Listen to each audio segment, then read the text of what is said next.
Rights के ऊपर मैं बात करता रहा हूँ, मुल्क के अंदर भी और मुल्क के बाहर भी। तो आज मैं बहुत खुश हूँ कि हुकूमत पाकिस्तान के मजहबी उमूर की वजारत ने इस बातचीत की निशानदेही भी की है और इस पे सेमिनार का इनेकाद किया है। मैं कोई डेटा नहीं ले आया, मेरे पास कोई इस वक्त ताज़ा तरीन रिसर्च नहीं है। मेरा एक आज ओपिनियन होगा जो मेरी अपनी कई सालों की ऑब्जर्वेशन पे और जो मैंने पढ़ा है थोड़ा बहुत उस पर मईद होगा। तो ये मुझे आप माफ़ कीजिएगा कि मैं कोई फिगर्स ऐसी नहीं दे पाऊँगा जिससे आप मुस्तफ़ीद हो सकें। सबसे पहले तो ये जो फोर्स्ड रिलीजियस कन्वर्शन है, इसके में हमें देखना होगा कई सारे जावियों से। एक फोर्स्ड कन्वर्शन जो यहाँ पे बात हो रही है वो है, उसको मानना चाहिए। किस हद तक है ये टारगेटेड भी हो सकती है। जो हमारे पास थोड़े से एग्जांपल मौजूद हैं कि आप किसी को टारगेट करें, उसको नुकसान पहुंचाना चाहें, उससे आपकी कोई एनिमिटी हो, आप उसकी बेटी पे हाथ रखें और उठा लें, किसी न किसी तरीके से उसको हथिया लें, उसको कन्विंस कर लें वगैरह वगैरह। लेकिन मैं उसको टारगेटेड कन्वर्शन कहता हूँ, वो बाय हार्ट कन्वर्शन नहीं हो सकती शायद। तो इसके ऊपर भी कोई कानून होना चाहिए, उसके पैराए को देखना चाहिए, बैकग्राउंड को देखना चाहिए कि ये कन्वर्शन हुई क्यों है। दूसरी चीज़ जो मैं समझता हूँ कि सबसे बड़ी बात यह है कि कौन कन्वर्ट हो रहा है, ये बड़ा इंपॉर्टेंट है। हु इज कन्वर्टिंग, गर्ल्स ज़्यादा कन्वर्ट हो रही हैं या बॉयज़ ज़्यादा कन्वर्ट हो रहे हैं, एडल्टहुड ज़्यादा कन्वर्ट हो रही है या बच्चे कन्वर्ट हो रहे हैं, बड़े बुजुर्ग फैमिलीज कन्वर्ट हो रही हैं, कम्युनिटी कन्वर्ट हो रही है, या उसमें इंडिविजुअल घर से नाराज बच्चा कन्वर्ट हो रहा है। मेरे ख्याल में इसका भी तज्जिया होना चाहिए और मेरी ऑब्जर्वेशन ये है कि ये सारे फैक्टर्स मौजूद हैं, इसमें कोई एक सिंगल फैक्टर नहीं है। बच्चे घरों से नाराज़ भी होते हैं, उसमें बच्चियां भी नाराज़ होती हैं, उनकी चॉइसेस कम है। मैं जिस कबीलों से ताल्लुक़ रखता हूँ, इन कबीलों में और हिंदू मज़हब में सबसे बड़ी डिस्क्रिमिनेशन है। वो आपस में नहीं मिलते, उसमें कास्टिज़म है। हालांकि कास्टिज़म पूरे पाकिस्तान में है, मुसलमानों में भी है कि वो कुरैशी है, वो सैयद है, वो फलां है, वो अला है, ये मोची है, ये कमी है। तो कास्टिज़म एक बड़ा नासूर तो है ही, लेकिन उसके साथ साथ जहाँ मज़हब की बात आती है, जहाँ पे इस्लाम बग़ैर कास्ट के किसी को कास्ट की बुनियाद पे डिस्क्रिमिनेट नहीं करता, हिंदुओं में ख़ास तौर पे कास्ट का बहुत बड़ा रोल है, वर्ण का बहुत बड़ा रोल है, जहाँ पे ये लोग एक दूसरे को अलग करते हैं, मिलने नहीं देते। उनके समाज में मनुस्मृति के हिसाब से अलग रखा गया है।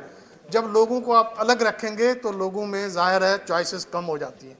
तो उन बच्चियों के पास भी शायद एक ये फैक्टर हो सकता है कि चॉइसेस ही नहीं है। अगर मेघवाड़ कम्युनिटी की कोई लड़की कहीं जाना चाहती है तो वो अपने मज़हब में इर्द गिर्द देखती है तो सारे उससे कम तर लोग मिलते हैं, उनके बराबर का नहीं मिलता तो वो दूसरे मज़हब की चॉइस कर लेती है या उसको टारगेट किया जाता है। तो ये बड़ा इंपॉर्टेंट है, इसको देखने की ज़रूरत है। दूसरी चीज़ जो मैं कहना चाहता था वो बड़ी इंपॉर्टेंट है कि देखें, ये जो भी हो रहा है, अगर कम उम्र की लड़कियां को ब्याही जाए और उसके बाद उसको आप किसी मैं तो जो सरकारी खाने हैं, जिसको भी आप कुछ भी कह लें, जिसने जो सेफ होम जिसको कहते हैं, वो कतई सेफ नहीं है, लेकिन अगर उसमें आप रख लें उनको और उसमें इंटेंशन ये हो रखने का कि ये जब 18 साल की हो जाएगी तो ये कन्वर्ट हो जाएगी, इसका निकाह भी जायज़ हो जाएगा, मैं समझता हूँ कि इसको देखने की ज़रूरत है। ये रिलीजियस मिनिस्ट्री, हुकूमत पाकिस्तान और मुंसलिक जितने भी इदारे हैं, ये देखें कि ये किस वक्त पे गई है। 16 साल 4 महीने पे दारुल उमान गई है, या 13 साल 5 महीने पे गई है, 2 साल वहीं बैठी हुई है, और तब तक उसकी मैच्योरिटी बाय लॉ डिक्लेयर हो जाएगी तो शायद सर्टिफिकेट भी मिल जाएगा और मौलवी साहब भी खुशी खुशी उसका निकाह पढ़ा देंगे, हुसो कहीं पे भी होगा। और कोई कानूनी कदगन नहीं होगा।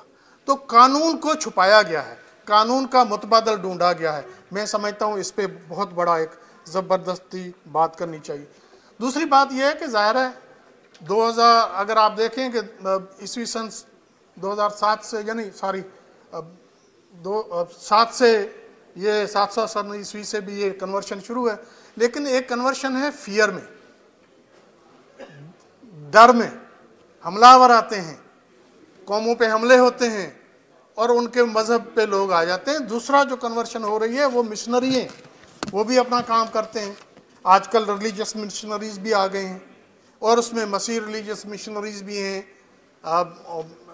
फंडामेंटलिज्म भी आ गए हैं, मुसलमान भी इस तरह के कामों पे उतर पड़े हैं। आप देखें जब आपका डिज़ास्टर आता है तो सबसे पहले या तो उसको टारगेट किया जाता है वल्नरेबल कम्युनिटी। सो हम वल्नरेबिलिटी को एक अपॉर्चुनिटी समझते हैं।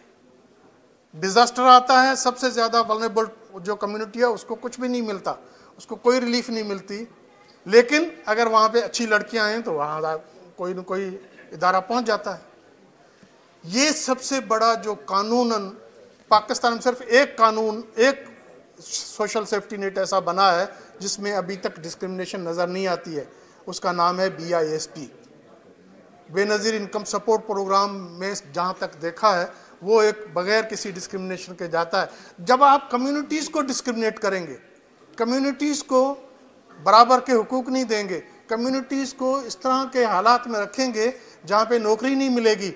मैं आपको बताऊं, जोगेंद्र नाथ मंडल जो पहले हमारे लॉ मिनिस्टर होते, उन्होंने शेड्यूल्ड कास्ट एक शेड्यूल बनाया और उसमें से 42 कम्युनिटीज़ जो वल्नरेबल थी, जो बैकवर्ड थी, उनको उन्होंने ये कहा कि हम 6% फेडरल सर्विसेज में कोटा देंगे। हमारे लोगों ने मिलके उसको कन्वर्ट कर दिया मिनार्टी में। ना मिनार्टी में तो पारसी भी है जो इंडस्ट्रियल्स है, जिसको शायद ज़रूरत नहीं होगी उस 5% की, 6% से 5% कर दी। शेड्यूल्ड कास्ट, वल्नरेबल कम्युनिटीज़, वो मसीह बरादरी, वो स्वीपिंग क्लास जो स्वीपर रहे वो वहीं के वहीं रह गए। तो मैं समझता हूँ कि हमें कानून ये बनाया क्यों था, फिर इसको कन्वर्ट क्यों किया गया, किसी के कहने पे किया गया। हम अपने आप को हिंदू तस्लीम नहीं करते, मैं कम से कम नहीं करता, क्योंकि मैं दलित कम्युनिटी से हूँ। हमारे अब्बा अजदाद कभी टेंपल में नहीं गए, कभी मंदिर में इजाज़त नहीं गई। आजकल हमें मंदिर के लिए उकसाया जा रहा है कि आप मंदिर बना लो, उसके ऊपर दीवार रख लो, उसके ऊपर जनाब सिक्योरिटी भर्ती कर लो। भाई फॉर व्हाट? आप हमें तालीम क्यों नहीं देते? लिटरेसी रेट हमारी 0 पड़ी हुई है लड़कियों में। 100 लड़कियों की मेरे पास डाटा है, 100 लड़कियों में 3 लड़कियां यूनिवर्सिटी ग्रेजुएट हैं जो कन्वर्ट हुई हैं, बाकी सब की सब 12 साल 13 साल 15 साल जिसमें तालीम का नाम नहीं है, वल्नरेबल थी, किसी के पास यरगमाल थी, बांडेड लेबर थी, वो वहाँ से भागना चाहती थी या भगाया गया है, ये चीज़ रहती है जिसको असेस करना है। तो मैं समझता हूँ कि इन चीज़ों को बहुत बड़ा देखने की भी ज़रूरत है। कम्युनिटीज़ हो रही हैं, कोई बात नहीं कर रहा, यहाँ पे कई सारी ऐसी बात हुई हैं। गांव के गांव बड़े बड़े कम्युनिटी के पूरा फ्लैक्स कन्वर्ट हुआ है, होता रहता है, कई सालों से हो रहा है। लेकिन मुझे दुख से बात करनी पड़ती है, मैं कम्युनिटी एक्टिविस्ट हूँ। मैंने कोई 8000 गांव में पूरे पाकिस्तान में काम किया है, गिलगित से लेकर नगर पार्कर तक। मैं वहाँ देखता हूँ कि जो कन्वर्ट हुए हैं तो उनको भी कहा जाता है ये न्यू मुस्लिम हैं, ये शेख हैं, ये तो हमारे साथ नहीं बैठेंगे।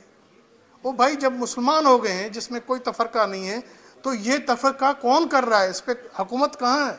क्यों सोई हुई है? इस पर क्यों नहीं बात कर रहे हैं? उसको कहीं नहीं, ये तो जिस तरह हिंदुस्तान में अभी उन्होंने कानून बना दिया कि जो भी मुसलमान होगा उसको सिर्फ झाड़ू पोछे वाली नौकरी मिलेगी। तो मैं समझता हूँ कि इन सब चीज़ों के बात करनी चाहिए। मेरी रिकमेंडेशन ये है, मेरी सिफारिश ये है कि 3 चीज़ें बहुत ज़रूरी हैं। पाकिस्तान में मेरे भाई ने, वकील ने बात की कि सेंसस का नंबर रोका गया है। मिनॉरिटी कम्युनिटीज़ का, जो नॉन मुस्लिम्स कम्युनिटी के हैं, उनका सेंसस एक्चुअल नहीं आता। वो 3% 81 में भी था, 3% 4% 98 में भी था, 17 में भी इतना ही आया है। मेरे ख्याल में उनकी माओं ने बच्चे पैदा जिनना बंद कर दिए। तो हमें ये देखना है, ये हुकूमत का काम है कि उनका एक्चुअल नंबर ले आए। दूसरी बात, यहाँ पे 2 तबकात हैं, हिंदू अलग है, वल्नरेबल कम्युनिटीज़ अलग है, दलित शेड्यूल्ड कास्ट अलग है, मसीह अलग हैं। जब तक उनको नुमाइंदगी आप नहीं देंगे तो ये बात आप तक, ऐवानों तक नहीं पहुंचेगी, आप अकाबरीन तक नहीं पहुंचेगी। जब बात ही नहीं पहुंचेगी तो हमारा हाल कौन ढूंढेगा। आपकी बड़ी मेहरबानी। Thank you. पाकिस्तान जिंदाबाद।